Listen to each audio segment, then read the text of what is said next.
Әлеге китап бәлки Илфак исән вакытта ук чыгарга тиеш булгандыр инде, кызганыч шундый бай иҗатлы кешенең бүгенге көнгә хәтле саллы китабы юк иде һәм без кешенең кадерен ул киткәннән соң күбрәк беләбез һәм шуның белән китапның кадере дә китапның да кадере артадыр. 2200 тираж белән чыкты ул, аның зур өлеше китапханәләргә таратылачак.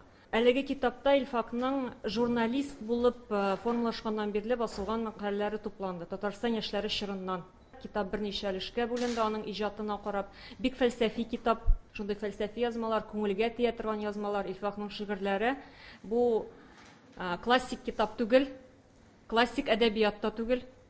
Чөнки Илфак Шигапов ул үзенчәлекле шәхес һәм үзенчәлекле иҗатчы, шуңа күрә аның китабы да ничек башка китаплардан аерылып торырга тиештер дигән фикерем бар иде.